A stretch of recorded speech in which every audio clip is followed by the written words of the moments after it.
Welcome back to another episode of Rock Boys Football. I think a lot of us Michigan fans are in a very similar boat. And that boat is we're still trying to figure out what this Michigan team is. How good are they? Are they capable of beating Ohio State? Is this a college football playoff team or is it not? Now, I get it, right? It's been an inconsistent football team. You've seen some really good versions of Michigan. You've seen some really bad versions. I think that Northwestern game, I'll say this, the more I go back and watch that Northwestern game, the more I appreciate that. For 80% of that football game, this is some of the best football we've seen from Michigan all year. Like the problem is the other 10% was really damn bad. I mean, you made mistakes that normally would cost you football games if you weren't playing so well for the other 80% of that game. Where do they sit? How do we evaluate Michigan? How good are they? I want to take a almost position group by position group approach in terms of where is Michigan right now heading into the last two games of the season. And I also say this, a lot of people point out to the youth of this football team, and I get it. True freshman quarterback, three redshirt freshmen starting on the offensive line, true freshman wide receiver, one multiple true freshmen that are playing meaningful snaps on the defensive side of the football. Another thing nobody talks about, like Sherrone Moore, young head coach, no doubt going through some growing pains running this Michigan program as well. But I will also say this on the flip side. We are in the back half of November. Like the inexperience card is starting to get thrown out the window a little bit. You expect this Michigan team to show a level of consistency that we haven't yet seen from Michigan in 2025. I will say this before we go individual and kind of break down this football team and talk about some of the most important players that are emerging in the back half of November. There are two things about this team. Like, number one, they can run the football. It's one of the best rushing offenses that we see in the entire country. And that's a combination of some really good running back play, but also a really good offensive line, specifically in the run blocking department. When you can run the football the way Michigan does and you play defense the way Michigan has played for the last month, because I'll say this, after that USC game, that was the worst defense that we've seen for Michigan in a dang near half a decade, right? Probably going back to the COVID year. But after that football game, I mean, it's been borderline elite. Like, when you can run the football and you play defense the way Michigan does in this conference, it's going to give you the opportunity to win a lot of football games. And those are two things we straight up know about Michigan. Now, what's the rest of this football team look like? Because you're going to need more of that, or more than that, I should say, if you want to beat Ohio State and punch a ticket into the college football playoffs. Got a lot to talk about. Got some hot takes I want to get off my chest before we do. And as always, the Michigan fans, how about just a vibe check, on a Thursday afternoon? How do we feel about this football game? I want to take an early look ahead. Look, the coaches and players, they're not allowed to look at to Ohio State. We are a little bit. We ain't playing in the game. I got some takes on what that Ohio State game might look like down the road. Before we get into it, as always, appreciate you guys.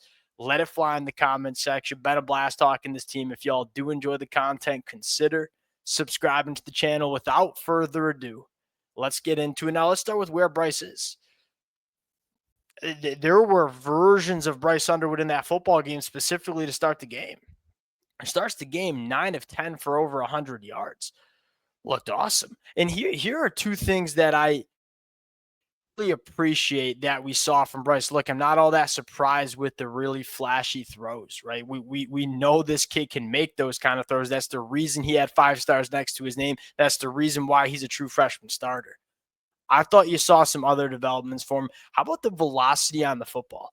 It's been a quiet storyline, and it's not to expunge the pass catchers because they've been dropping footballs, but I think a lot of Michigan fans appreciate that. Bryce Underwood has maybe struggled with the velocity at times, ripping the ball in there when he probably doesn't need to be as hot with it. And look, there's a time and place to add some velocity to the football. When he threw that football to Andrew Marsh to extend the drive on the game-winning drive, there needed to be some velocity on that, and he has the ability to manufacture it. I thought you saw Bryce manage the speed of the football at the best level we've seen from him so far in his Michigan career against Northwestern. The other thing I thought you saw is, hey, he managing the pocket, learning when and how to use his legs. There's been times at the beginning of the year where he was maybe a little hesitant to use his athleticism. And then there became a time where maybe we're a little too quick to drop our eyes and go be an athlete. I thought you saw him against Northwestern manage it really well. When it's time to step up and keep our eyes downfield and stay in the pocket, we're doing that. When it's time to get out of trouble and go be an athlete, you saw Bryce do that too. I think you're starting to see Bryce Underwood potentially turn the corner. And again, now it starts with 4 quarters of that and really avoiding the really bad, the turnovers. If you can do that, if Bryce Underwood can play the way he played in the first quarter of that Northwestern game and maintain that for 4 quarters, you have a chance to beat anybody in the country, especially the way the Michigan defense is playing. Number 2, Bryson Cusdall is going to be important, man, right? Because Justice Haynes, he ain't coming back for Ohio State. If Michigan makes the playoffs, maybe he'll be back for the playoffs, but he ain't going to be back for Ohio State. It sounds like Jordan Marshall might not be playing for Michigan against Maryland on the road. I think Michigan has the ability to go on the road and beat Maryland without Jordan Marshall. The reason I say Bryson Cusdall is so important is, number 1, he very well could be our running back 1 going into that Maryland game. But more importantly than that, the Ohio State game. Even when Jordan Marshall comes back, who's your running back 2?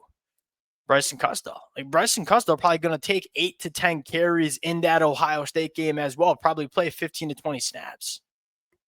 Those are going to be 20 really important snaps. And I'll say this about Bryson. We loved what the kid looked like in the spring game. He's one of those guys that has translated his spring game performance on the football field in the fall. That's rare. We've seen Peyton O'Leary have a really good spring game, not translated to the fall. Jalen Hoffman had a really good spring game, not really getting translated to the fall. Bryson Cusdall has shown that ability. It's big. He's going to be important. And he attacks the line of scrimmage, and he gets the hard yards for you, which is really, really important to this Michigan offense. And then lastly, Andrew Marsh, man, unlocking this passing attack in some really important ways. We loved Andrew Marsh coming out of high school, right? What makes Andrew Marsh so massive for this Michigan offense going forward is, number 1, he's that guy. He's the wide receiver 1. Every elite offense or every college football playoff caliber offense, they have the guys. We had our guys in the running back room, but we never really found our guys in the passing attack. Well, Andrew Marsh is emerging as that guy, and he's so easy to get involved. And what I mean by that is, hey, your wide receiver 1, the guy you want to get the majority of the touches to, you can't afford to have that guy be a one-trick pony.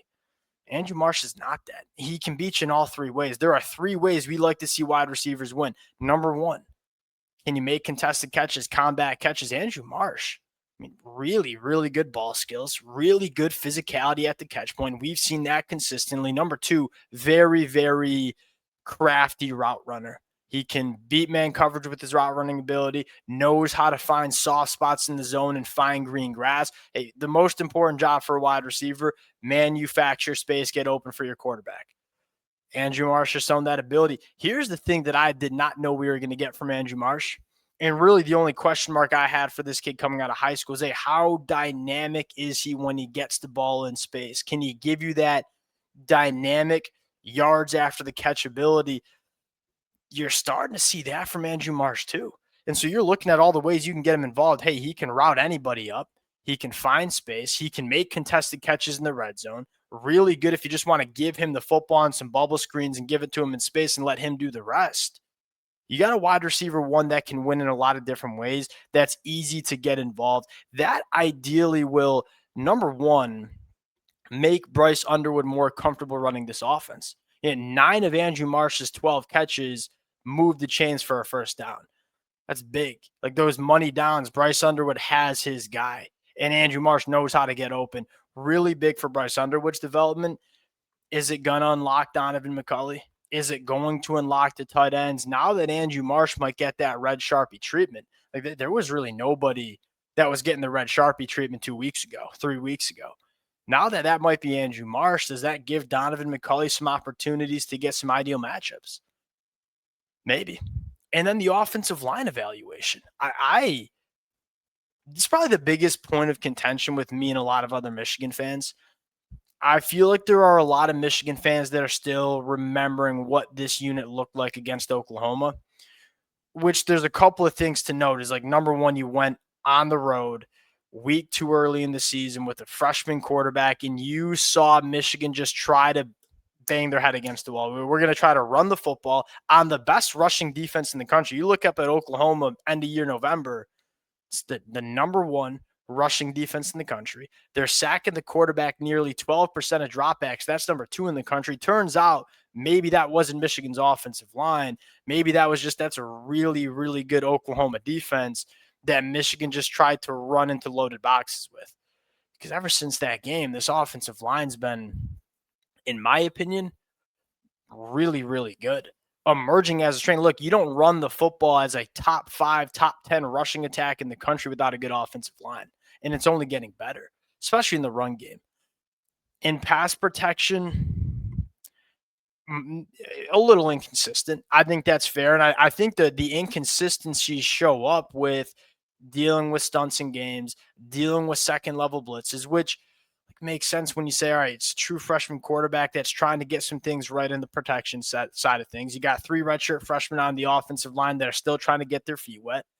It makes sense that there's a little bit of inconsistency. This is a damn good offensive line. And so when I'm evaluating this offense, there are a couple of things that really stand out to me. Is number one, you feel like you can run the football against anybody. That really does matter when you want to win late in seasons. Number two, you've seen a gear that this Michigan offense has reached that just simply did not exist last year. Last year, we never saw Michigan just cut up a defense for a half, go down the field, throw the football, run the football, and score. We've seen that version. Now we need that version more consistently. And so you run the football, you know you have that version of being explosive. Here's the last thing, the explosive plays. How about Michigan 12th in the country in plays of over 50 plus yards? It can find explosive plays. That's a big deal too. It's better to be explosive than efficient. Like, if you can find explosive plays, it's a very easy way to put points up on the board. Look, on the defensive side of the football, I really, really like what I'm seeing. And you've seen a little bit, two different things. Number one, your best players are having really big impacts on the game, specifically guys like Derek Moore. Jair Hill is, ain't nobody throwing to him anymore. Jair Hill's emerged as one of the better cornerbacks that we see, not just in the Big Ten, but in the country. Wink Martindale is settling in. You've seen Michigan blitz a little bit less, rely on their front four to generate the pass rush. That's big, and that kind of is a nice segue to Ohio State. There's no bigger storyline than the Michigan pass rush against Ohio State. What intrigues me, and look, this is coming from a Michigan fan perspective here. Like, we're going to see that line come out in a couple of days. There's going to be a reason Ohio State's going to be a favorite in that game because they've looked to be the better team. They are the better football team. A lot of these games, especially rivalry games, come down to matchups. What intrigues me most about that Ohio State game and why could it be a beneficial matchup for Michigan is, number one, who's Ohio State's quarterbacks? Redshirt freshman Julian Sayin from Southern California.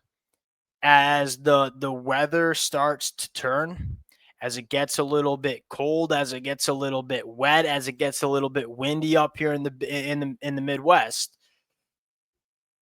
what's the weather going to look like in that football game? Because if there's one thing we've learned about Ohio State, they are damn near a perfect football team, right? They got one big flaw that I see, and that is they don't run the football that well.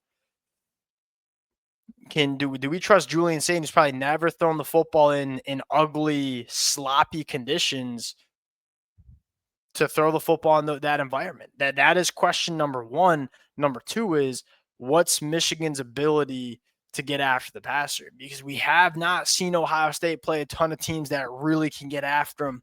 Well, Michigan might be one of those teams. And can you do it without blitzing? Right? Yeah, that's the storyline. Because, look, if you want to blitz and start bringing safeties and bringing linebackers, well, what's that mean? You have one-on-one matchups, and I don't think anybody wants a one-on-one matchup against Jeremiah Smith. As much as I love Jair Hill, that ain't where I want to live.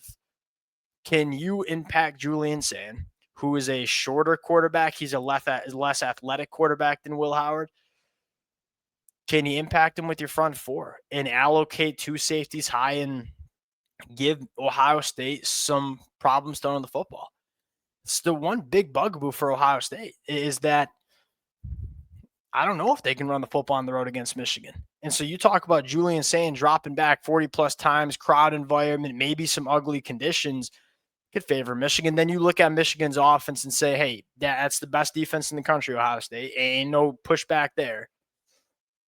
Can you find a couple of plays? Like, let's just be really real about it. Michigan has that it factor when it comes to generating some explosives. Can you find a few of those explosive plays, avoid those turnovers, put some points up on the board? It's a uniquely good matchup, I think, for this Michigan defense, because I don't think Ohio State's going to fix their run game by the end of November, especially going on the road and playing Michigan. Well, if they have to drop back and throw the football 40 plus times and maybe some less than ideal passing weather, and then can Michigan find the explosive plays that they just weren't able to find last year? And even then, Michigan still won that game. That's the other bugaboo here is like we know because us Michigan fans know what it feels like to have the monkey on your back. You just can't win that game. That monkey's not on our back anymore. That monkey's on Ryan Day's back. We'll see. It's the more and more I go back and watch that Northwestern game, the more I feel like maybe Michigan's turning the corner. You want to see it more consistently against Maryland, and then, hey, just got to go make it happen at the end of November. We know that. Appreciate you guys rocking with it. Let it fly in the comment section. We'll talk to y'all later.